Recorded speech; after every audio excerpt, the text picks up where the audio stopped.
जब राजेश अपने दोस्त मोहन के साथ गांव के पुराने किले के पास से गुजर रहा था। चारों तरफ अंधेरा था और सन्नाटा पसरा हुआ था।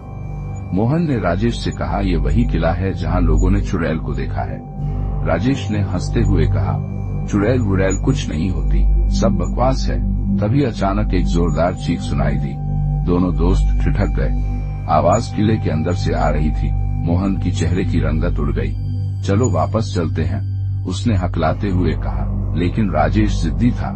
उसने कहा, क्यों न जाकर देखते हैं कि वहां क्या हो रहा है। दोनों किले के अंदर चले गए। किले के अंदर की दीवारें धूल से ढकी हुई थीं और फर्श पर जगह जगह काई जमी हुई थी। राजेश ने एक टॉर्च जलाया और दोनों आगे बढ़ने लगे।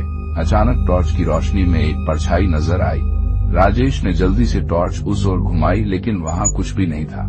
मोहन का दिल तेजी से धड़कने लगा। राजेश, हमें यहाँ से चलना चाहिए, मोहन ने घबराते हुए कहा। राजेश ने कोई जवाब नहीं दिया। तभी एक ठंडी हवा का झोंका आया और दोनों के शरीर में सिहरन दौड़ गई। यहाँ कुछ तो गड़बड़ है, मोहन ने डरते हुए कहा। अचानक उनके पीछे किसी के पैरों की आहट सुनाई दी। दोनों ने एक साथ मुड़कर देखा, पर वहाँ कोई नहीं था। मोहन के माथे पर पसीना आने लगा। हमारे पीछे कोई है, उसने कांपते हुए कहा। राजेश ने उसकी बात को मजाक में लिया, लेकिन जब उसने पीछे मुड़कर देखा तो उसके होश उड़ गए। एक सफेद साया, लाल आंखों वाला उनके पीछे खड़ा था। उसकी आंखें सीधा राजेश पर टिकी हुई थी।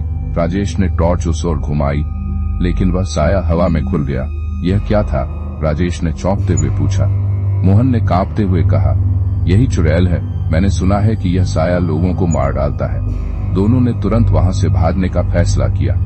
जैसे ही वे किले के बाहर निकलने लगे, दरवाजे अपने आप बंद हो गए। राजेश ने दरवाजा खोलने की कोशिश की, लेकिन वह टस से मस नहीं हुआ। तभी एक औरत की डरावनी हंसी सुनाई दी। वह हंसी धीरे धीरे उनके पास आती जा रही थी। मोहन ने डरते हुए पीछे देखा और चीख पड़ा। चुड़ैल, वही सफेद साया, अब बिल्कुल उनके सामने थी। उसकी आंखें जल रही थीं और वह अपने नुकीले दांत दिखा रही थी। राजेश और मोहन ने जान बचाने के लिए दौड़ लगाई। किले के अंदर का हर दरवाजा अचानक बंद हो गया था।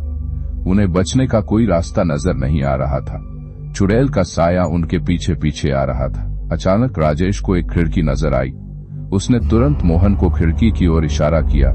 दोनों ने पूरी ताकत लगाकर खिड़की को तोड़ा और जैसे तैसे बाहर कूद गए। बाहर आते ही उन्होंने देखा कि किला गायब हो चुका था।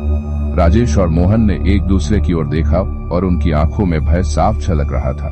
वे इस रहस्य को कभी सुलझा नहीं पाए, लेकिन एक बात तो तय थी, वे उस रात किसी खौफनाक शक्ति से बचे थे। उसके बाद उन्होंने उस जगह कभी कदम नहीं रखा। कहते हैं कि आज भी उस किले में चुड़ैल की चीखें और हंसी सुनाई देती है।